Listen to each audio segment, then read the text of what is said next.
Hello and welcome to week 3 of our Advent course, and the course this year, as we all know, is Tidings of Comfort and Joy, using material from Embrace the Middle East.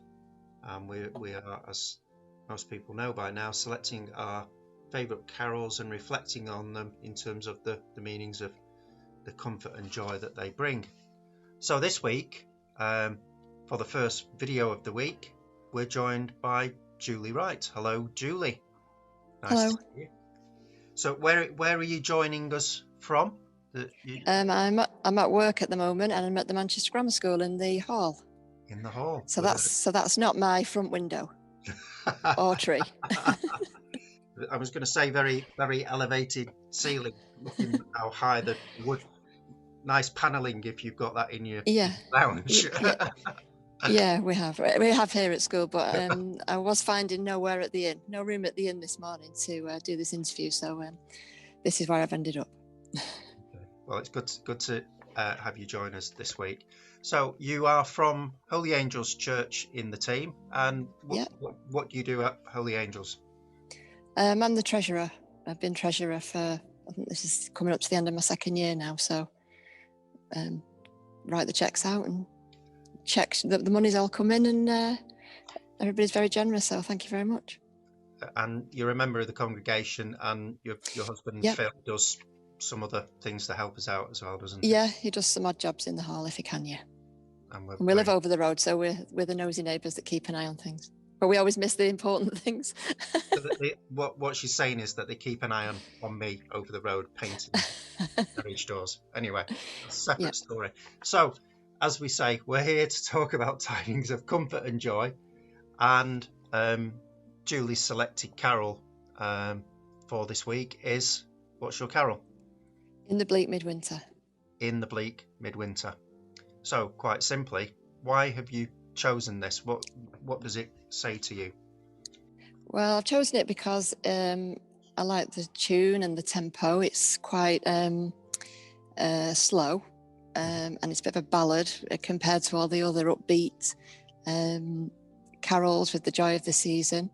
Because I think it reminds us of the bleakness of Mary and Joseph and baby Jesus's situation, the weather, the temperature, the stable is their birthing suite, and Jesus' start to life. And I think at this time of year, and particularly this year, it's relevant because we're all in bleaker situations, some more than others.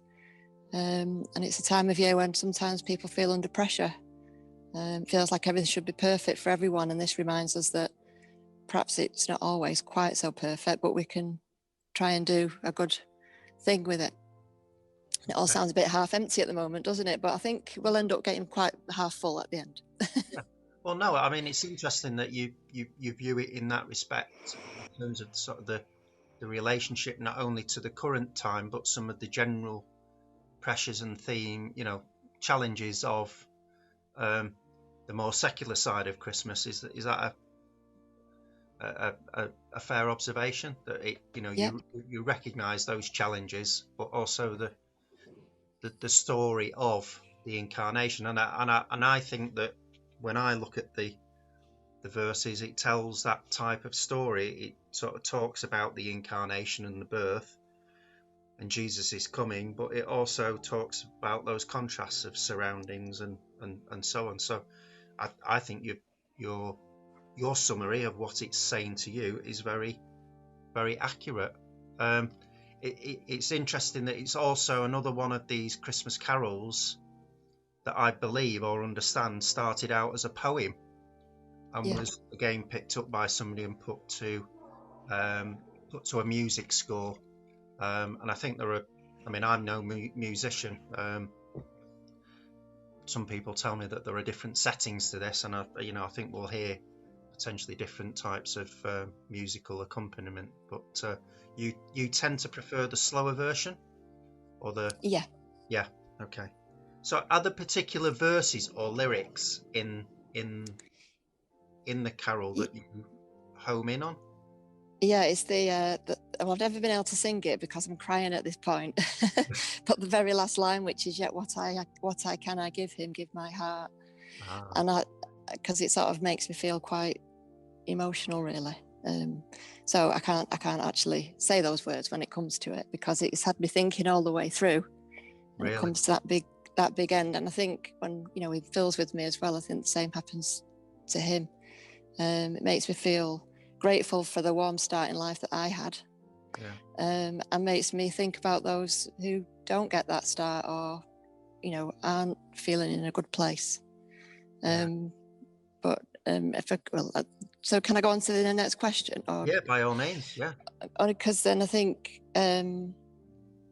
what it reminds me that despite the bleak situations and tricky starts, that fantastic things can come, and you don't perhaps need all the fancy things to, basically. I mean, really, if you've got, if we remind ourselves we've got something to give of ourselves, as long as we keep our own hearts warm and available to others, the love in our hearts is the greatest gift we can give or receive.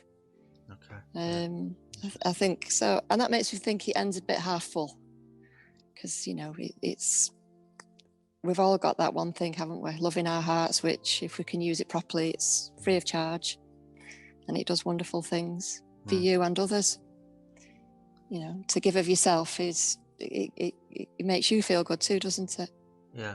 So I think that's what Jesus did. So it's that retrospective bit in the final verse, I think, is quite retrospective, or it gets us to look at not only ourselves but look at the situation retrospectively of the gift of Jesus, and the sacrifice, and it's quite theological in that sense. Or it gets us to also look retrospectively as to our part in relationship with other people, because of the relationship with God and Jesus with us. So I can see why. And all being together in church, it's a wonderful time of year, and you're all together, and hopefully we've all been helping each other, especially this year. We've picked up the phone and call around and drop things off, and just been sharing the love around, really, I think, to try and keep us all together, and from a great example from all those many, many years ago. So a pastoral message in there, your emotion that's stirred about the what can I give him, in the sense of trying to give our love to other people, because God gives his love to us. It's a pastoral message of the tiding of comfort and joy for other people. Yeah, I think so. Yeah. Well, I really love your answers, because it stirs a lot of emotions, and I think there is obviously something about this being sung collectively, and I think looking forward to, on the Wednesday evening, us having opportunity to sing it, albeit we won't probably hear too many people over the mute buttons, but I need to remember to put myself on mute. It'd be really nice to sing it on the Wednesday evening. So, thank you for your views and opinions, Julie. And we'll obviously continue to discuss it in the actual session. So thank you very much for giving up your time during your lunch hour today. And you're welcome. We will see everybody soon. Take care, everybody. Bye.